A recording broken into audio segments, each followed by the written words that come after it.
How to create 3D logo animation in Adobe Premiere Pro. We will use Adobe Illustrator, Photoshop, and Premiere Pro to create the 3D logo animation. First of all, open the Illustrator, and there is a shaded logo which is visible on the screen. If you can't create a 3D logo by yourself, you can also download a logo from any free pic site, like freepik.com or Adobe Stock Images or vecteezy.com. All of these websites have links in their descriptions, and you can get them from there. Step 2. In Illustrator, set the size of the artwork to 1080 by 1080 and group the logos and align them in the center. Export this artboard to PDF. Step 3. Now open Photoshop and open this PDF file in your software. Your file will open in a single layer. Make a duplicate layer of this file here and crop one of the red parts from it. Now you will see that 2 layers have been created here. Likewise, alternately make all the parts of the logo in separate layers. Finally, you have 4 layers of logo. Now save this file as a PSD file. Step 4. Now it's Adobe Premiere Pro's turn. Create a new project here and save its link to your working folder in your computer. Remember to keep all the files related to your project in a specific folder so that it is easy to manage them later.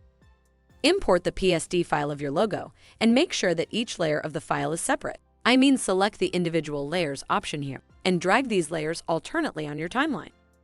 Now go to Sequence Settings and set your project to 1920 by 1080 so that you won't have any trouble making a full HD video. The first part of our logo is set in Premiere Pro. Now if we change each layer or source file from the Effect Control panel, our logo will start animating. Step 5. First, let's animate the middle part of the logo. If you look at the time bar, as soon as we move the cursor forward or play, the time also moves forward. In other words, this is the duration of your video.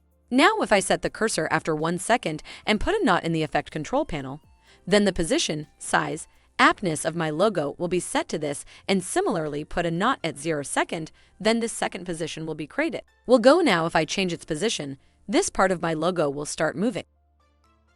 Now we can move all the source tracks in turn, and in this way a beautiful logo animation can be made. We can speed it up or down according to our needs. If we make animation with music or voice over, the sound effect will make our animation more beautiful. Can make. Step 6. Now we will add its brand name in our logo, and once again help of Illustrator can be taken for this. And now I'm going to add it to Premiere Pro. Save the design with this name in a separate Illustrator file and then import it into your Premiere Pro file. Arrange the name with the logo and once again use the Effects Control panel and Transition Effects. We'll align both parts of the text to the center of the screen.